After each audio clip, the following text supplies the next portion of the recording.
Okay, so in this video, very quickly and simply, I'm going to cover jet lag, the old doomed jet lag.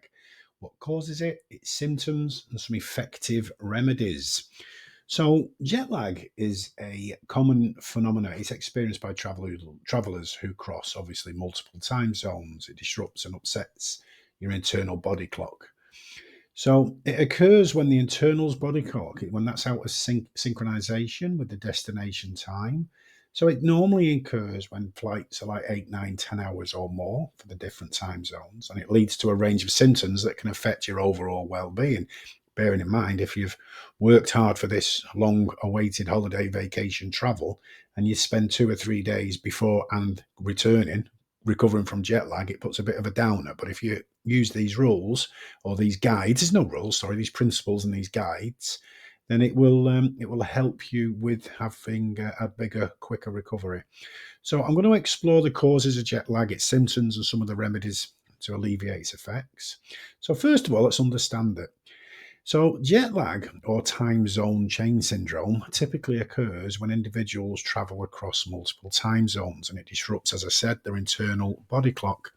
The body's internal clock, that rhythm, regulates various physiological processes such as sleep, wake cycles, body temperature, hormone release. When travelers rapidly move through different time zones, that your body struggles to adjust to that new schedule, and that leads to jet lag. When you normally get it, normally traveling eastward typically results in a more severe jet lag than traveling westward. So, as an example, if you're here in the UK and you're traveling towards Asia, you would get probably more jet lag than when you returned from Asia. Or furthermore, if you were here in the UK and you were traveling to the US, you get less jet lag than when you come back from the US because you're coming back eastward, if that makes sense. But as I mentioned, it's most commonly experienced after long haul flights that involve crossing multiple time zones. The severity of jet lag, it depends on the number of time zones you cross, the direction, eastward or westward, as I mentioned, and the individual factors. So let's just look at some symptoms. Now, this list can go on and you can get one of them, part of them, none of them, or all of them. Obviously, everyone's different. But difficulty falling asleep or staying asleep is the obvious one. You know, when you feel absolutely shattered, you crawl in bed and you're wide awake, and quite the opposite. You're in bed and you can't stay asleep. You can't actually stay asleep because you're waking up. The other end of that scale is insomnia or excessive sleepiness, you know, because you're awake when your body's telling you you should be sleeping.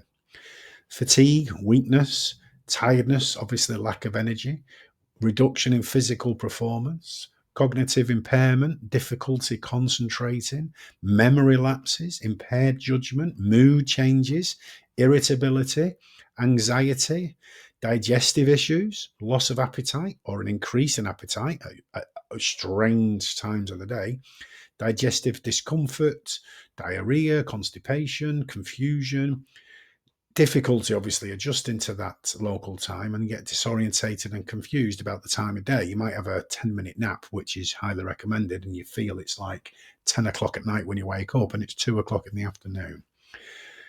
Best remedies.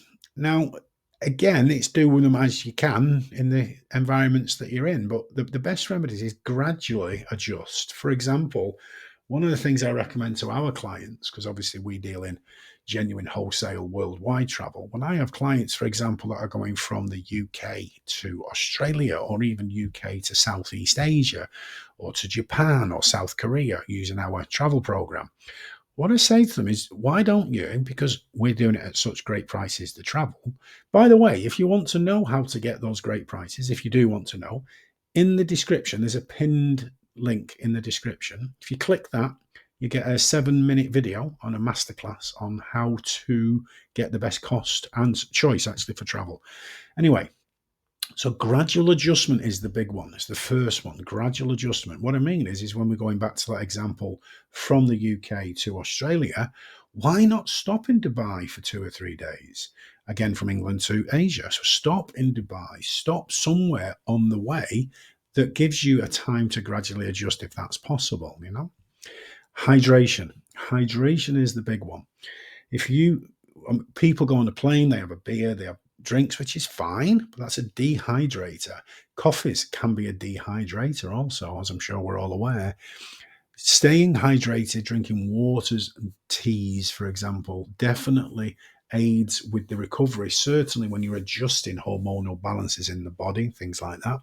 Where you can expose yourself to sunlight when you're on your route, i.e., if you're having a layover, and also when you arrive, when it is daytime, don't be inside, try and be outside in the sun and stay awake as long as you can for when you arrive and actually crawl to sleep, crawl into bed when you absolutely are shattered.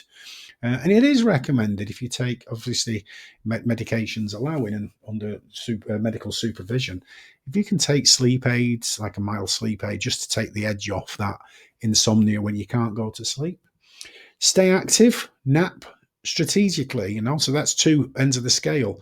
When you're not sleeping, stay active, go and visit. Well, you're on vacation and travels, you're going to, but make yourself see places, visit places, travel around. And then when you're not, do nap. Jet lag is obviously a challenge for travelers crossing those time zones, but with careful planning, implementation of effective remedies, basically its impact can be truly minimized, and more importantly, reduced in time for getting over it and recovering. Adjust your sleep schedule, staying hydrated, exposing yourself to natural light, considering supplements. You can increase melatonin, as an example, is a good supplement, natural supplement to take. You can increase your chances of a smoother transition and an enjoyable travel experience. Again, remember everyone's different, and it may take some experimentation to find the combination that works best for you. Whichever way you do decide to do it, I hope you have some safe travels. Again, just before we do sign off, in that pinned link at the bottom of this video, there is a free masterclass on how to bypass the limitations of retail travel and get unlimited wholesale travel at absolutely the guaranteed best price in that link below. But I'll sign off till the next time. I'll see you soon. Bye bye.